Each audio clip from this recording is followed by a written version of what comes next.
Hey everybody, welcome back to the garage. If this is your first time visiting my channel, please go ahead and click on subscribe and also click on that bell to receive all the updates and activities on my channel. Right, so this is the latest on the update of the Project Sled 2020, codename XCR 700. Alright, so last week I spent some time on my lunch break at work. I came out here and pulled the engine out, and yesterday we pressure washed and degreased the whole engine bay to really give us the ability to see what was up on this sled, to make sure that we had no issues with the platform on it, because there was such a huge buildup of grease and dirt and oil. It was really hard to determine what we were working with. So spent about 20 minutes cleaning this thing yesterday. Well, it was probably about an hour, but it was pretty easy. All you do is just spray it down with some degreaser, let it soak in, and then just pressure wash it, and a lot of it will just kind of rinse away on its own. But after we did that, we got a really good picture of what was going on. And for the most part, this sled looks pretty good. Looks like we have a pretty good platform. Nothing really going on with the bulkhead. The engine mounts look good. No broken welds or anything like that. So what we're gonna do is, we'll check the bearing on the jack shaft, grease that up, grease all the steering points and everything else, make sure we're all good on that. We'll pull the speedo drive off and make sure the bearing's good on that. And then, we'll do a visual check on the bearings and the chain case and everything else.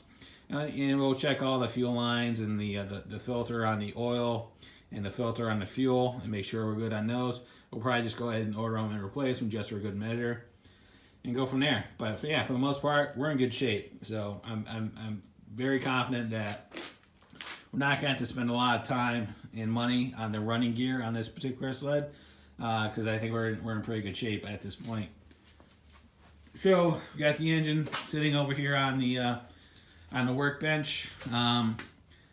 So the numbers on this engine look pretty good. So when it starts on the first or second pull, and it runs really good. It's 120 in both cylinders.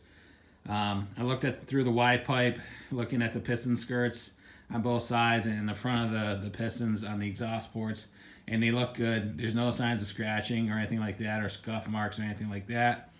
I looked at the top of the cylinders through the borescope, and that looks pretty good. So I feel very confident that this engine isn't going to need any work other than some odds and ends.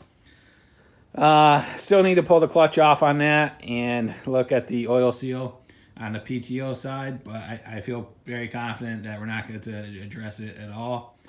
One thing we're going to do is we'll pull the recoil off to replace the rope, and while we're in there, we'll do a check on the belt in there as far as the water pump that is driven off the magneto side. So we'll check how the belt is doing in there, and if it needs to be replaced, we'll replace it at that time.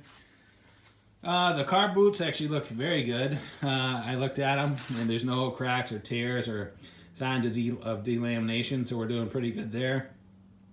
I looked inside the boots and looked at the reed valves.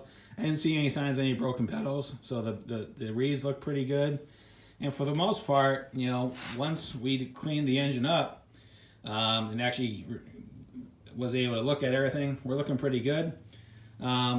We got this homemade boost bottle here. We still got to clean this up. One thing I did notice is, over the course of the age of this sled, there were a lot of zip ties and wire ties being used on it.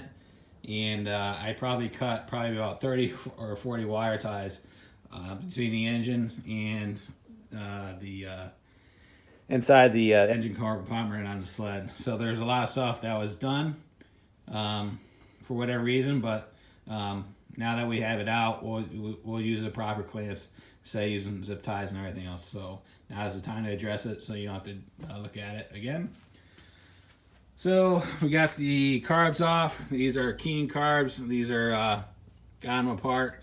They're soaking in the little carb cleaner kit. So we'll let these sit in here for pretty much a day, and then we'll pull them out and clean them out, reassemble them, and get them ready to go back in on the engine when we put the engine back in the sled. So for the most part, I think we'll probably have, trying to think, probably have the engine back in the sled probably within a week or two. And the only thing the reason I say that is because we have to order parts, and we're going through COVID, and there's a lot of delays in supply chains and everything else. So, we're going to have to order a rope and a belt for it, and that may take a week, who knows, before it gets here. So, the progress on this sled is going to be kind of slow until we get through all this and get back to normal life. But you know what? It's April, end of April, May at this point.